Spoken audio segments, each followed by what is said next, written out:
Good morning मुलांनो, आता आपण पाहतो आहे तिसरा धडा डॉक्टर कलाम यांचे बालपण. आता डॉक्टर कलाम यांच्याविषयी तुम्हाला नक्कीच माहिती असेल की आपले भूतपूर्व राष्ट्रपती होऊन गेलेले आहे आणि मेन म्हणजे त्यांनी आपल्या देशासाठी फार मोठे कार्य केलेले आहे. सायंटिस्ट होते ते, आहे ना. आणि त्यामुळे त्यांचा थोडा परिचय मी तुम्हाला देते आहे. त्यांचा जन्म झाला होता 1931मध्ये आणि मृत्यू 2015. विख्यात अणुशास्त्रज्ञ होते ते. भारताचे माजी राष्ट्रपती, मनस्वी वृक्षप्रेमी, फार वृक्षांवर प्रेम होतं त्यांचं. हाडाचे शिक्षक आणि बालकप्रेमी.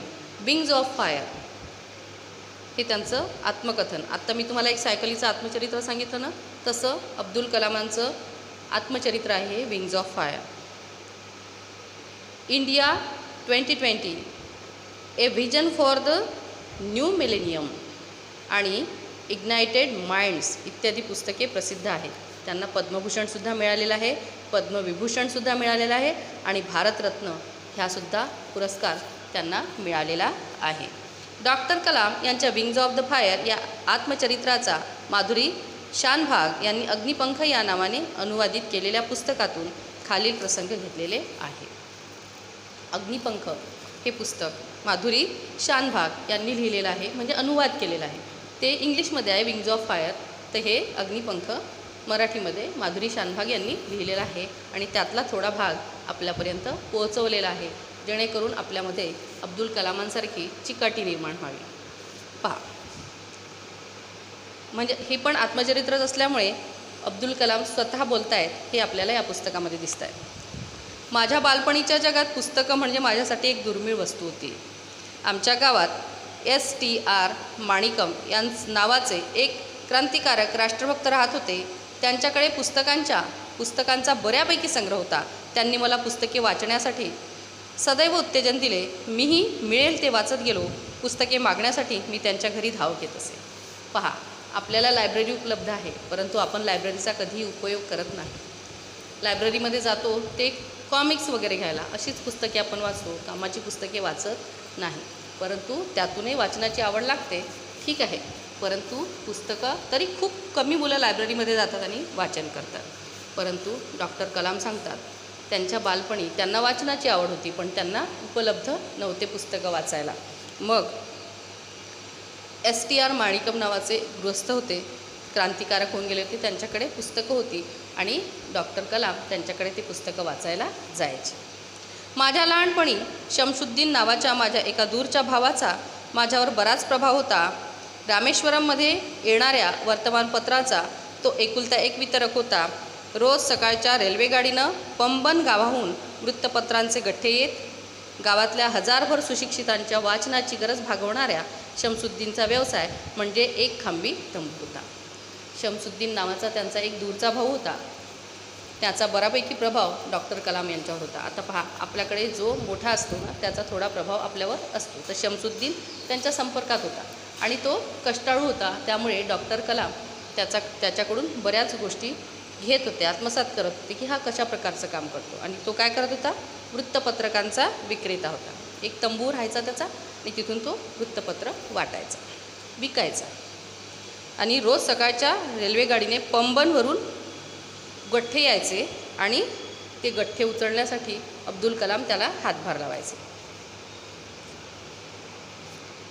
स्वातंत्र्याच्या चळवळीची वाटचाल ग्रामस्थांना समजणे हे महत्त्वाचे कार्य त्यातून साधत असे. कुणाला भविष्य जाणून घेण्यास रस असे, कुणी चेन्नईच्या बाजारपेठेतले सोन्या चांदीचे भाव समजण्यासाठी उत्सुक असत. थोडे जण जिज्ञासू वृत्तीने हिटलर, महात्मा गांधी आणि बॅरिस्टर जिनांबद्दल गांभीर्याने चर्चा करत.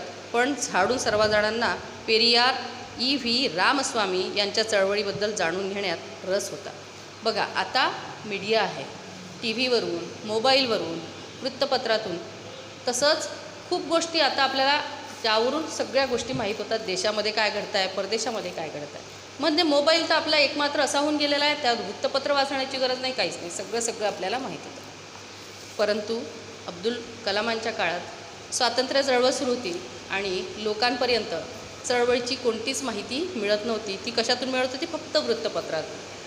तर कसे कोणाकोणाला कशाची आवड असते, पण जाणून सगळ्यांना जवळपास चळवळीची म्हणजे बॅरिस्टर जीनांची चळवळ, रामास्वामी यांच्या चळवळीबद्दल जाणून घेण्यास सगळ्यांना रस होता आणि ते वाचायचे आवडीने. दिनमणी हे त्यावेळेचे सर्वात लोकप्रिय तमिळ वर्तमानपत्र होते. दिनमणी नावाचं वर्तमानपत्र सर्वात आवडतं असं. छापलेले शब्द त्यावेळी मला वाचायला येत नसत. त्यातील चित्रांकडे बघून मी समाधान मानत असते. शमसुद्दीन आपल्या गिऱ्हाईकांना पेपरचा अंक वाटण्यापूर्वी मी त्यातील चित्रे बघून घेत असत. कलामांना वाचताही येत नव्हतं, परंतु कारण तमिळ होतं ना ते, त्यामुळे त्यांना वाचता येत नव्हतं, पण चित्रावरून ते अंदाज घेत होते आणि पेपर द्यायच्या आधी, वाटायच्या आधी, विकायच्या आधी ते पूर्ण पेपर चित्रांवरून समजून घ्यायचे. मी 8 वर्षाचा असताना सन 1939मध्ये दुसरे महायुद्ध पेटले. दुसऱ्या महायुद्धाचा काळ होता, अतिशय भयानक असा. काय कारण असेल ठाऊक नाही, पण त्या सुमारास बाजारात चिंचोक्यांना अचानक भरपूर मागणी आली. माहीत नाही काय झालं, पण चिंचोके माहिती आहे तुम्हाला? चिंच, त्यामधून निघणारी जी बी असते त्याला चिंचोका म्हणतात. त्याला अचानक मागणी वाढली. मी चिंचोके गोळा करून मशिदीजवळच्या एका दुकानात देत असे आणि अख्खा 1 आणा कमवत असे. मग डॉक्टर कलाम काय करायचे? कुठून पैसे मिळवायचे?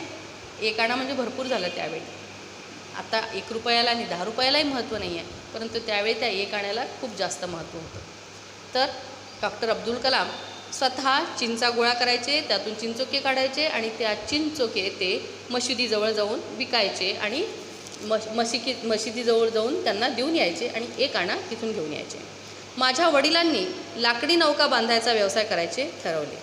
वडिलांनीसुद्धा एक व्यवसाय ठरवला, त्यातून तो आहे लाकडी नौकांचा. अहमद जलालुद्दीन नावाच्या एका आमच्याच गावातल्या कंत्राटदाराबरोबर समुद्रकिनारी ते रोज काम करू लागले आणि कामसुद्धा सुरू केलं. पुढे जलालुद्दीन यांनी माझ्या बहिणीशी जोहराशी विवाह केला आणि आमच्याशी नाते जोडले. जलालुद्दीन मला युद्धाच्या कथा सांगत असे. आता जलालुद्दीनसोबत त्यांनी जो व्यवसाय सुरू केला होता त्यालाच त्यांनी आपला जावई बनवून घेतले आणि त्यामुळे अब्दुल कलामांचा या जलालुद्दीनसोबत बऱ्यापैकी संबंध आला. तो त्यांना युद्धाच्या कहाण्यासुद्धा सांगायचा. मग दिनमणीच्या शीर्षकातून मी त्या शोधत राहील. आमच्या छोट्या दूरस्थ गावात युद्धाचे दृश्य परिणाम जाणवणे जवळजवळ अशक्य होते, पण हळूहळू भारताला सक्तीने युद्धात सामील व्हावे लागले आणि देशात आणीबाणी पुकारली गेली.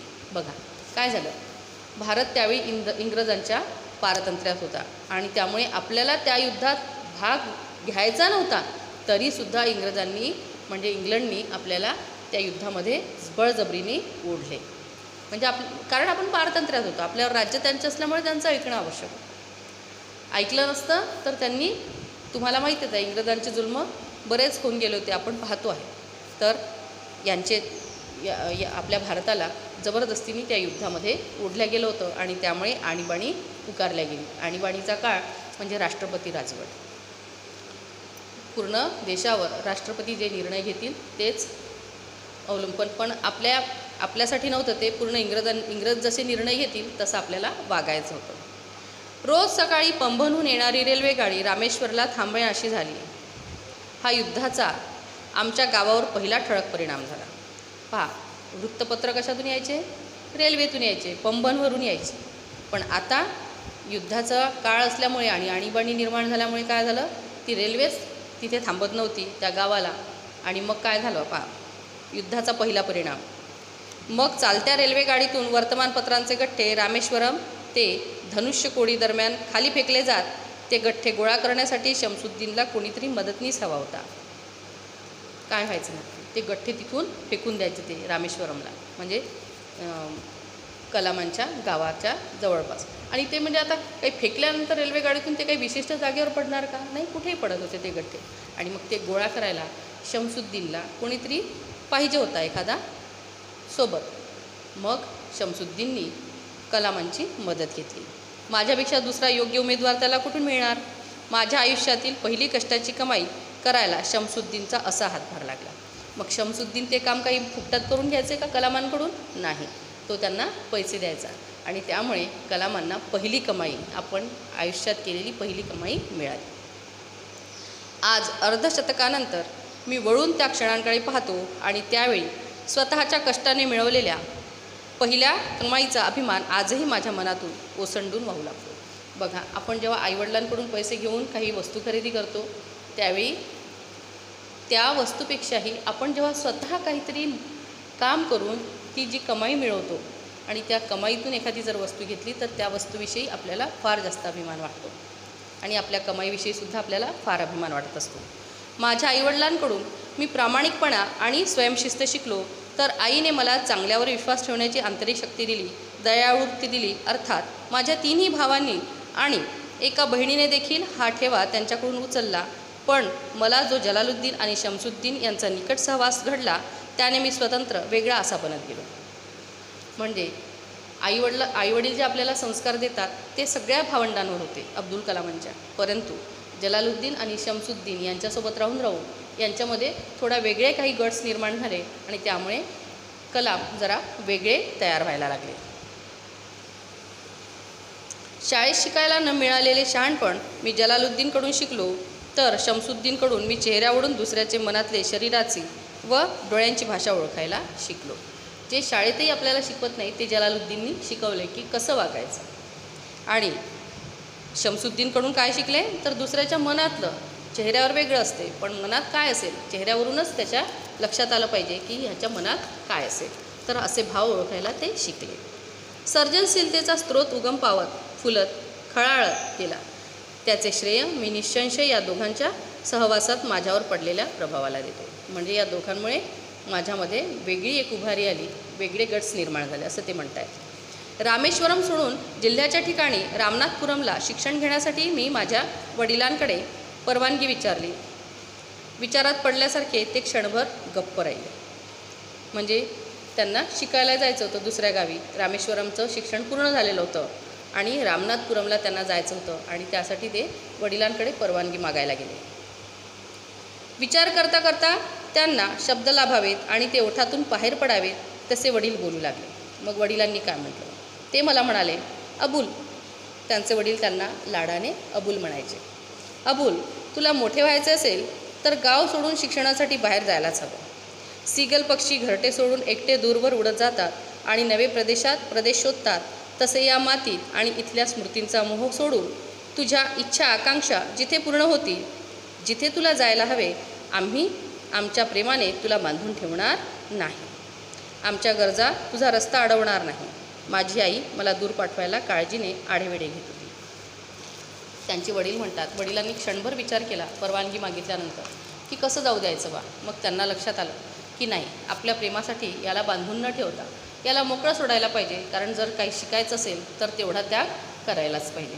मग ते म्हणतात, तू जा शिक. पण आईचं मन जरा हळवं असतं आणि त्यामुळे आई जरा आढेवेढे घेत होती, परंतु तिनेसुद्धा नंतर परवानगी दिली. शमसुद्दीन आणि जलालुद्दीन माझ्यासोबत रामनाथपुरमला आले. त्यांनी माझे नाव शाळेत घातले, माझी राहण्याची नीट व्यवस्था केली. पण श्वार्ज हायस्कूल आणि या नव्या वातावरणात माझा जीव रमेना. 50,000 वस्ती असलेल्या या शहरात सदैव गजबज असायची. कलामसुद्धा गेले, त्यांची ॲडमिशनसुद्धा झाली, परंतु त्यांना तिथे करमत नव्हतं. खूप गजबजलेली वस्ती होती. त्यांच्या गावातल्यासारखं तिथं शांत वातावरण नव्हतं आणि त्यामुळे त्यांना तिथे करमतही नव्हतं. पण रामेश्वरमला जसजसा एकजिन्सीपणा होता तसा इथे माझ्या अनुभवाला आला नाही. खूप गजबजलेली वस्ती असते, शहरात किती लोक दिसतात, परंतु तिथे खेड्यातल्यासारखी एकजीवपणा म्हणजे एकजिन्सीपणा, आपुलकी अशी नाही पाहायला मिळत. आणि म्हणून म्हणतात अब्दुल कलामांना तिथे करमत नव्हतं. मला घराची ओढ अस्वस्थ करायची आणि म्हणून रामेश्वरमला जाण्याची प्रत्येक संधी मी उडी मारून साधायचो. म्हणजे थोडीशी जरी संधी आली, एखादा सण आला तरी पटकन मी रामेश्वरमला जायची तयारी करायची असे म्हणतात आहे कलाम. इथे असलेल्या शिक्षणाच्या उदंड संधीपेक्षा आईच्या हाताच्या गोड पोळ्यांची ओढ मला मोलाची वाटत असे. आईच्या हातचं जेवण आठवत होतं आणि मी तिकडे जात होतो असं म्हणता येते. हळूहळू माझे घरापासून दूर जाणे मी स्वीकारत गेलो. मग त्यांनी स्वतःला सांभाळलं की नाही, आपल्याला इथे शिकायचं आहे आणि मोठं व्हायचं आहे. मग ते घरापासून थोडे लांब जायला लागले. नव्या वातावरणाशी जुळून घ्यायचे मी मनाशी ठरवले, कारण माझ्या वडिलांच्या माझ्याकडून विशेष अपेक्षा आहेत हे मला ठाऊक होतं. वडिलांना आपल्याकडून काही अपेक्षा असतात आईवडील आपल्याला लहानपणापासून पालनपोषण करतात, तर त्यांच्या अपेक्षासुद्धा पूर्ण करणं आपलं काम असतं आणि म्हणून त्यासाठी आपल्याला काही त्याग करायचे असतात, जे अब्दुल कलामांनी केले अशा प्रकारचं. त्याग केल्याशिवाय कोणीही मोठं बनत नाही आणि आपण आपल्या आईवडिलांच्या अपेक्षासुद्धा पूर्ण करू शकत नाही. म्हणून आपल्याला त्याग आवश्यक आहे, हे या पाठातून आपण समजून घ्यायचं आहे. मी कलेक्टर व्हावे अशी त्यांची इच्छा होती. त्यांचे स्वप्न पुरे करणे माझे कर्तव्य होते. त्यासाठी रामेश्वरममध्ये वाटणारी सुरक्षितता, तिथले प्रेमळ वातावरण याचा त्याग करणे भाग होते. एवढाच धडा आपल्याला या पाठामध्ये एवढेच गोष्टी सांगितलेल्या आहेत अग्निपंखमधून. पण ह्या पाठामध्ये आपल्याला एक शिकवलेलं आहे की तुम्हाला जर शिकायचं आहे, आईवडिलांच्या अपेक्षा जर पूर्ण करायच्या आहे, तर तुम्हाला छोटे मोठे त्याग करणं पहिल्यांदा आवश्यक आहे. स्वतःला सांभाळणं आवश्यक आहे आणि त्यांच्या म्हणजे घराच्या ओढीपेक्षा शिक्षणाचं महत्त्व तुम्ही जाणून घ्यायला पाहिजे, असं डॉक्टर अब्दुल कलाम म्हणतात. धडा तुम्हाला समजलाच असेल. त्याच्यावरचा स्वाध्यायसुद्धा मी तुम्हाला पाठवणार आहे. तो तुम्ही वहीमध्ये लिहून घ्यायचा. पाठांतरसुद्धा करायचं आहे. परीक्षा ऑक्टोबरमध्ये होणार आहे. त्यामुळे ठीक आहे. थँक्यू.